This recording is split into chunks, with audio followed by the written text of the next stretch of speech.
کیا دنیا میں آنے کا یہی مقصد ہے؟ قرآن مجید کہتا ہے الذی خلق الموت والحیات لیبلوکم ایکم احسن عملا.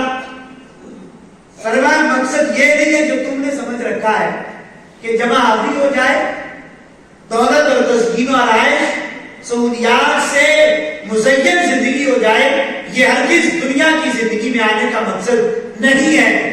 فرمایا مقصد یہ ہے، اللہ یہ جانچنا چاہتا ہے کہ اتنی نعمتوں کے ملنے کے بعد کون اچھا عمل کرتا ہے، کون برا عمل کرتا ہے. ہم سوچ لیں کیا جو آج ہم کر رہے ہیں اسی مقصد کے لیے پیدا ہوئے؟ کیا آج جو کر رہے ہیں یہی مقصد حیات تھا، یہی مقصد زندگی تھا؟ آج ساری چیزوں کے لیے ہم کے ہمارے پاس وقت ہوتا ہے، لیکن نہیں ہے اللہ کے ذکر کے لیے، اللہ کی یاد کے لیے، عبادت کے لیے، تقوی کے لیے، پرہیزگاری کے لیے. لوگ اپنی تمام تر کاموں کے لیے صبح سے شام تک لائنوں میں نہیں کھڑے ہوتے، اپنے کاروبار نہیں بند کرتے، لیکن کیا ہے کہ رب کے گھر سے ندا ہے حی علی الصلاۃ حی علی الفلاح، بندے آ جا، جس کاروبار میں تو کھویا ہوا ہے کامیابی اس کے اندر نہیں ہے، کامیابی کی ضمانت اللہ کے ذکر، اللہ کے گھر کے اندر رکھی ہوئی. یہ مقصد یاد، یہ کامیابی کا مقصد، یہ مقصد یوم نشور اور اللہ کی بارگاہ میں حساب کا مقصد. اس کی طرف توجہ کریں. زندگی گزرے گی جو تمام تر توجہات میں کے ساتھ دنیا میں مصروف ہے اور کارہائے دنیا اور اس کی جمع آوری میں موجود ہے، زندگی اس کی گزر جائے گی. جو اللہ کی یاد میں موجود ہے زندگی اس کی بھی گزرے گی. لیکن یاد رکھیں جو مال کی جمع آوری ہے، جو سہولیات کی جمع آوری ہے، یہ اپنے لیے نہیں ہے، یہ لوگوں کے لیے. اور یہ کئی لوگ بلکہ ملتا ہے، محققین نے لکھا جب بندہ فوت ہوتا ہے کیونکہ اسے سامنے فرشتے نظر آتے ہیں. اب آپ توجہ میری طرف رکھیں، آنے جانے والوں کی طرف غور نہ کریں. جب انسان کی موت کا وقت آتا ہے، چونکہ انسان کی روح کے پاؤں کے جب طرف سے نکلنا شروع ہوتی ہے اور یہ روح نکل کے اس کے سینے تک اور گلے تک آ کے رک جاتی ہے. جب روح نکلنا شروع ہوتی ہے تو انسان کو فرشتے نظر آتے ہیں، کیا میرا آخری ہے؟ پھر انسان غور کر رہا ہوتا ہے کہ میں نے 60 سال کی زندگی تھی، میں نے اپنے رب کے لیے اور اپنے لیے نہیں گزاری. میں یہ 60 سال زندگی تو لوگوں کے لیے گزار. کبھی لڑکپن میں تھا تو شباب میں اور شباب کے نشے میں زندگی گزر گئی. کچھ زندگی سبری تو پھر اولاد ہوئی، نکاح ہوا تو ان کی مال کی جمع آوری میں گزار دی. پھر آگے بڑھا تو ان کی تقسیم کاری میں گزار دی. میں تو 60 سال زندگی ضائع کر چکا ہوں. فرشتہ یہاں پہ آگے رکا ہوتا ہے اور انسان زمین کے اندر شرمندہ ہو چکا ہوتا ہے. یہ کل کی شرمندگی سے آج اللہ نے جو وقت دیا ہے اس کے اوپر غور کریں. رسول اللہ صلی اللہ علیہ وسلم کا فرمان سنیے. حضور ارشاد فرماتے ہیں، ارشاد فرمایا عقل مند وہ ہے جو اپنے آپ کو پہچان لے اور موت کے بعد کے لیے تیاری کرنا شروع کر دے. اور فرمایا عاجز اور بے وقوف آدمی وہ ہے جو اپنی خواہشات کی پیروی میں لگا ہوا ہے اور اس امید پہ ہے کہ اللہ میری بخشش فرما دے. ہم سارے کس امیدوں میں 5 نمازیں نہیں ہیں، یہ ترک کر کے بھی ہم کہتے ہیں کہ میں گناہگار نہیں ہوں. آج لوگ اللہ کے احکام کو پامال کر کے بے حیائی ہمارے معاشرے میں ہے اور دیکھنے والے اسی معاشرے کے افراد ہیں. اور پھر رشوت خوری ہے، حرام خوری ہے، اور یہ سارے گناہ کرنے کے بعد ہر بندہ کہہ رہا ہوتا میں برا نہیں ہوں، معاشرہ برا ہے. اور خواہشات کی پیروی ہے اور آخر میں بات کیا ہے؟ اللہ غفور رحیم ہے صاحب، جس کے احکام کو تو دن میں 5 مرتبہ اعلانیہ توڑ کے کہتا ہے کہ میں تیرے حکم کے اوپر چلنے کے اوپر آمادہ نہیں ہوں، میرے پاس اتنی جرت اور میرے پاس اتنی استطاعت ہی نہیں ہے کہ میں تیرے حکم کے اوپر عمل کروں، میں تیرے ساتھ اعلان جنگ کرتا ہوں۔ اللہ کے ساتھ اعلان جنگ کر کے لوگ کہتے ہیں پروردگار غفور رحیم۔ زندگی کی کس روش کے اوپر کھڑے، کبھی جان کے تو دیکھیں، اندر سے شرمندگی کی آواز آئے گی، شاید تیری زندگی کو گناہوں سے محفوظ ہے۔ چوک چوراہے پہ بیٹھے ماہ سیام میں 10 دن نمازیں پڑھے، اس کے بعد وہی روٹین ہے، اور یہ عید کی رات آئے گی جو سارے ماہ میں پورا نہیں کیے، معاشرے کے اندر ہمیں میں سے افراد ہے وہ چاند رات گناہ کریں، یہ سارے گناہ کر کے اللہ کے احکام کو توڑ کے پامال کر کے ہم پھر بھی یہ سمجھتے ہیں کہ میں زمانے میں گناہگار نہیں۔ جان کے تو دیکھیں کبھی زندگیاں صحابہ کی کیسے گزری۔ سیدنا صدیق اکبر رضی اللہ تعالیٰ عنہ، اللہ کے حبیب علیہ السلام نے ایک بار نہیں کئی بار جنت کی ضمانت دی اور کئی بار فرمایا صدیق تم کچھ بھی کرو تیرا کوئی عمل اب تجھے نقصان نہیں دے سکتا، لیکن اپنے آپ کو جھنجھوڑ کے رو کے کہتے ہیں صدیق اللہ کی بارگاہ میں کیا جواب دوں گے قیامت کے روز۔ حضرت عمر جیسی شخصیت زمین کے اوپر اتنا عدل اتنا انصاف کہ ان کی مثال نہیں ملتی، لیکن پھر بھی زمین کو جھنجھوڑ کے کہتے ہیں کہ کل عمر اللہ کی بارگاہ میں جواب کیسے دینا ہے۔ میں اور آپ دیکھیں اللہ کے حقوق کا خیال نہیں ہے، بندوں کے حقوق کا خیال نہیں ہے، کتنے بندوں کے حقوق ہم سے پامال ہوتے ہیں، اللہ کے حقوق ہم سے پامال ہوتے ہیں، اور جان بوجھ کے قصدن اللہ کے احکام کو ہم پامال نہیں کرتے۔ جو شخص جان بوجھ کے اذان سننے کے بعد گھر میں بیٹھ کے نماز کے لیے نہیں آ رہا، بتائیں وہ قصدن اللہ کے حکم کو پامال نہیں کر رہا۔ اور جو یہ سارے احکام جاننے کے باوجود اللہ کے احکام کے برخلاف چلتا ہے، وہ رب کی نافرمانی نہیں کر رہا تو کیا کر رہا؟ خواہشات کی اتباع ہے، اور اس کے بعد امید ہے اللہ ہمیں بخش دے۔ رب بخشتا ہے، لیکن انہیں بخشتا ہے کہ جو توبہ کی بات کر کے رب کی بارگاہ میں آتے ہیں۔ اللہ کو توبہ کرنے والے پسند، اللہ کو اپنی بارگاہ میں جھکنے والے پسند ہے، اپنی بارگاہ میں 5 وقت آ کے سر جھکانے والے اور عزت و عاجزی کے ساتھ آ کے اس کی بارگاہ میں اپنی حاضری لگوانے والے رب کی بارگاہ میں مقبول ہے۔ دیکھیں تو صحیح کہ 2 یا 3 صفحے جو لوگ آتے ہیں، کیا یہ روزگار نہیں کہا ہے؟ کیا ان کے رزق کے دروازے بند ہو گئے؟ اگر یہ اپنا کام چھوڑ کے اللہ کی بارگاہ میں آ کے 5 وقت کے سجدے نبھا سکتے ہیں، ادا کر سکتے ہیں، تو وہ شخص جو گھر میں بیٹھا ہوا ہے، کیا وہ آئے تو اللہ اسے رزق نہیں عطا کرے؟ جو جھکتا ہے تو اسے زیادہ عطا فرماتا ہے۔ مومن کا تو یقین ہی یہ ہے کہ جو جتنا رب کا قریبی ہوتا ہے، اللہ اسے اتنے ہی اسباب زندگی آسان کر دیتا ہے۔ آج کے جمعہ میں آخری جمعہ ہے، یہ نیت اور عزم لے کے جائیں کہ یہ اللہ کی بارگاہ میں تقویٰ اور پرہیزگاری، عمل صالح، زندگی پرہیزگاری کے ساتھ گزاریں، اچھے اعمال کے ساتھ گزاریں۔ آپ دیکھیں حالیہ پچھلے ایام میں آپ نے دیکھا کہ سریرا جاتے ہوئے نوجوان جب وہ زندگی کی بازی ہار ہے، یہ کسی کے پاس کوئی سرٹیفکیٹ نہیں ہے، اتنے سال ہی جینا ہے، یہ آگاہ اپنی موت سے کوئی بشر نہیں، سامع 100 برس کا ہو پر کی خبر نہیں۔ یہ تو پل کا بھی علم نہیں ہے کہ کب تک جینا ہے، پر کب تک ہمارے پاس وقت موجود ہے۔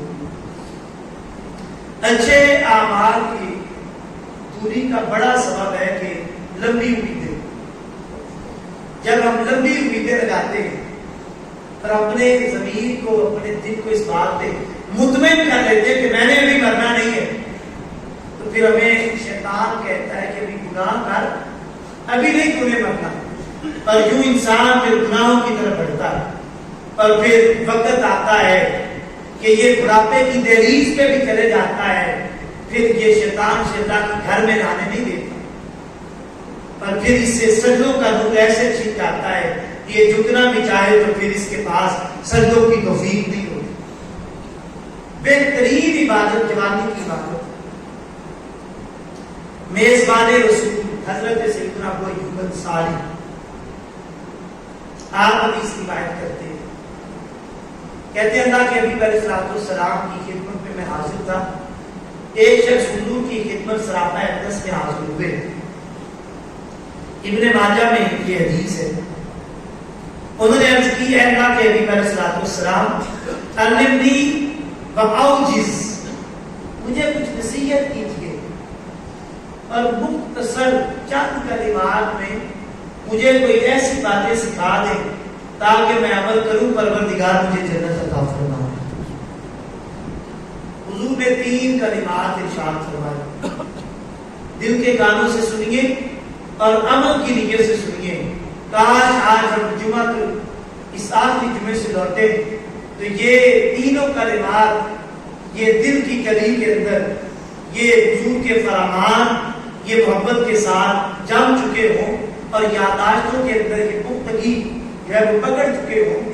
اللہ کے حبیب علیہ السلام نے 3 کلمات ارشاد فرمایا، فرمایا اذا كنت في صلاتك فصلي صلاة مودع، فرمایا جب اللہ کی بارگاہ میں نماز پڑھنے کے لیے کھڑے ہو تو فرمایا نماز ایسے پڑھو کہ جس طرح وہ شخص نماز پڑھتا ہے کہ جسے پتا ہے کہ میری زندگی کی آخری نماز ہے۔ اب دیکھیے کہ اگر ہمیں پتا چل جائے کہ یہ آخری زندگی کی نماز ہو تو خشوع کی کیفیت کیا ہوگی؟ اللہ کی بارگاہ میں جو استحضار ہے اس کی کیفیت کیا ہوگی؟ ہم کس حد تک اپنے آپ کو بیدار کر کے تیقن کے ساتھ اللہ کی بارگاہ میں وہ نماز ادا کریں گے، ادھر سر جھکا کے سبحان ربی الاعلی کی صدائیں نکلے گی اور ادھر دل سے یہ آواز نکلے گی، پروردگار بڑا ہی گناہگار ہوں، تو کریم اعلیٰ ہے اور میں یہ سر جھکا کے یہ کہتا ہوں میرے جیسا گناہگار بھی کوئی نہیں ہے، اے اللہ میری بخشش کے دروازے کھول دے اور میری رحمتیں اور اپنی رحمتوں کے سائے میں مجھے جگہ عطا فرما کے میری بخشش فرما دے۔ اگر یہ یقین ہو جائے کہ یہ آخری نماز ہے تو پھر یہ سجدہ ایسا ہوگا کہ ایک سجدہ جسے تو گرا سمجھتا ہے 1000 سجدوں سے دیتا ہے تجھے نجات، یہ ایک سجدہ ہی تیرے لیے کافی ہو جائے گا۔ اور پھر دوسری چیز اللہ کے حبیب علیہ السلام نے جو ارشاد فرمائی، آج یہ بھی ہمارے معاشرے کے اندر بڑی اہم چیز ہے، فرمایا فلا تکلم بکلام تتعذر منه، فرمایا کہ اتنی بات کر کے جتنی ضرورت ہے، ایسی بات نہ کر کے تو زبان سے نکالے اور پھر تجھے بعد میں معذرت کرنی پڑے، بعد میں تجھے معذرت کرنی پڑے، کسی کے سامنے جا کے تجھے شرمندگی اٹھانی پڑے۔ کتنی بڑی اور خوبصورت بات کی اللہ کے حبیب علیہ السلام نے۔ اگر آج یہ 2 باتیں ہم اپنی زندگی کے اندر انہیں عمل کی کیفیت پہنانے میں کامیاب ہو جائیں تو معاشرے کے اندر کتنا حسن آ جائے گا۔ جہاں 2 فرد بیٹھتے ہیں وہاں پہ تیسرے فرد کی بات ہونا بند ہو جائے، جہاں بھی ہم بیٹھتے ہیں وہاں پہ تبصرے، فلاں ایسا ہے، فلاں ایسا ہے، فلاں ایسا ہے، اور یہ معاشرے کے اندر بیٹھ کے آج ہماری زبان اتنی جو ہے وہ غلط گفتگو کے اندر چلے گئی کہ ہر گزرنے والا ہمارے سامنے سے اور ہمارے پاس اٹھ کے جانے والا وہ ہمارے ذریعے سے محفوظ نہیں ہے، وہ ہمارے شر سے محفوظ نہیں ہے۔ اگر ہم اسے جسمانی تکلیف نہیں دے سکتے تو زبانی تکلیف دینے کی ضرور کوشش کرتے ہیں، کبھی سامنے دیتے ہیں اور کبھی اس کی پیٹھ کے پیچھے دیتے ہیں۔ یہ غیبت کیا ہے؟ یہ چغلی کیا ہے؟ آج ہر جگہ پہ تبصرے ہیں، ہر دوسرے مقام پہ بیٹھ کے فلاں ایسا ہے تو فلاں ایسا ہے، فلاں اس طریقے سے کر رہا ہے۔ صاحب چھوڑ، تو کسی کے بارے میں کیوں ٹو میں پڑتا ہے، کیوں اس کے اعمال کو کھریدتا ہے؟ اپنے بارے میں غور کر کہ تیرے اندر کتنے گناہ پوشیدہ ہے۔ تو شکر کر کہ اللہ نے تیرے گناہوں کے اوپر اپنی رحمت کی چادر ڈال کے انہیں دوسروں کے سامنے ظاہر کرنے سے اللہ نے تجھے بچا رکھا ہے۔ ہمارے دل میں جو خیالات ہیں، ہماری جو راتوں کے اور دن کے گناہ ہے، اگر لوگوں کے سامنے ظاہر ہو تو ہمیں تو کوئی بتائے نا کہ یہ صاحب تو رشوت خور ہے، یہ صاحب تو حرام کھاتا ہے، اور یہ کتنے گناہ کرتا ہے۔ یہ رب کی، یہ ستاری کی چادر ہے جو تیرے اور میرے گناہوں کے اوپر پڑی ہوئی ہے، اور اللہ نے عزتوں کے تاج ہمیں عطا فرما دیے ہیں۔ یہ زمانے میں آج عزتیں ہیں، اس لیے ہے کہ اللہ نے عزتیں عطا کی ہیں۔ صاحب چھوڑ کسی کے بارے میں مت کیا کرو تبصرے، کسی کے بارے میں کوئی بات کرتے ہیں تو اسے کہے صاحب رہنے دے، کسی کے بات کرنے سے کیا ملے گا، میں تو خود ہی بڑا گناہگار ہوں۔ اور میرے حبیب علیہ السلام کا فرمان ہے وَلَا تَكَلَّمْ بِكَلَامٍ، فرمایا کہ وہ بات ہی نہ کر کہ کل جس کی وجہ سے تجھے شرمندگی اٹھانی پڑے اور معذرت کرنی پڑے۔ تیسری بات جو اللہ کے حبیب علیہ السلام نے ارشاد فرمایا، ارشاد فرمایا اس آنے والے کو حضور نے 3 کلمات بطور نصیحت فرمائے تھے، ان میں تیسری بات حضور نے ارشاد فرمایا، فرمایا کہ جو کچھ لوگوں کے پاس ہے، فرمایا اسے مایوس ہو جاؤ، فرمایا اس کی طرف نہ دیکھو کہ جو لوگوں کے پاس جو اللہ نے تجھے دیا ہے اسی کے اوپر شاکر بھی رہو اور صابر بھی رہو، اللہ اسی کے اندر برکتیں عطا فرماتے ہیں۔ ہم جب دوسروں کی طرف دیکھتے ہیں تو مایوسی آتی ہے، فلاں کے پاس اتنا ہے، فلاں اتنا ہے، فلاں کے پاس اتنا ہے۔ تو دیکھ تیرے حبیب علیہ السلام نے زندگی کیسے گزاری ہے۔ جن کا تو کلمہ پڑھتا ہے وہ تو پیڑ کے اوپر پتھر باندھ کے زندگی گزارا کرتے تھے، وہ تو کھجور چوس کے روزہ رکھا کرتے تھے، اور افطاری کے وقت میں پانی کے سوا کچھ کھانے کے لیے کچھ نہیں ہوتا۔ تو شکر کر، اللہ نے چھت بھی عطا کی ہے تجھے، گھر کے اندر دسترخوان پہ اللہ نے کتنے کھانے عطا کیے ہیں۔ یہ نعمتوں کا ساری زندگی شکر ہی ادا کرتا رہے تو تیرا یہ شکر ہی پورا نہیں ہو سکتا۔ اس لیے ان چیزوں کو اپنی زندگی کے اندر عمل کی صورت کے اندر لائیے۔ اور آج کی چیز اس جمعہ المبارک کے توسط سے آپ کے سامنے رکھنا چاہوں گا، یہ جتنی گفتگو ہے جمعہ المبارک میں سارے گفتگو کا، اس کو تیاری کے بعد اس لیکچر کو آپ تک ڈلیور کرنے کا ایک مقصد ہے کہ ہم ایک اچھے معاشرے کے افراد بن جائیں، ہم اپنی عملی زندگی کو بہتر کر لیں، کل کی شرمندگی سے آج ہم اپنی اصلاح کر لیں۔ صاحب ہمارے بدلنے سے ہم بدلیں گے، میں آپ کو نہیں بدل سکتا، آپ میری عملی زندگی کو نہیں بدل سکتے، آپ جو ہیں آپ جانتے ہیں، آپ کا ضمیر جانتا ہے، میں نہیں جانتا کہ آپ کیا کچھ ہیں، کسی کو کسی کے ضمیر کے بارے میں اندر کی خبر نہیں ہے۔ یہ اللہ نے اس کے اوپر پردے اور اس کے اوپر ستاری کی چادر ڈالی ہوئی ہے۔ آپ میں کیا ہے آپ جانتے ہیں، یہ پروردگار جانتا ہے، لیکن آج توبہ کا دروازہ اللہ نے ہمارے لیے کھول رکھا ہے۔ آج توبہ کریں گے اللہ معاف فرمائے گا۔ یہ تو ماہ صیام ہے، اس میں اللہ توبہ کرنے والوں کی توبہ کو پسند فرماتا ہے۔ یہ قبولیت کا مہینہ ہے، یہ بخشش کا مہینہ ہے، یہ مغفرت کا مہینہ ہے۔ لوٹیے اللہ کی رحمتوں کی طرف، آئیے پلٹیے، اللہ نے کیا کچھ نہیں عطا کیا۔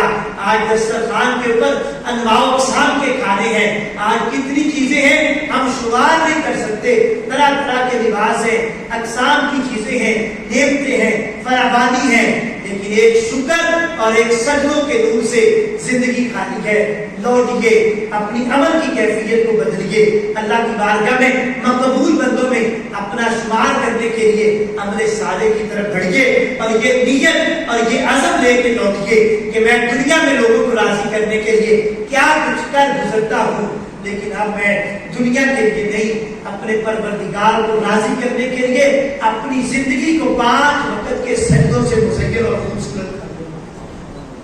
یہ عزم کر کے جائیے۔ صاحب کتنے زندگی کے سال گزرے، کسی کے 50 ہے، کسی کی 70 ہے، اور کوئی موت کی آغوش اور بڑھاپے کی دہلیز پہ کھڑا ہے، اور کوئی قبر کی دہلیز پہ کھڑا ہے۔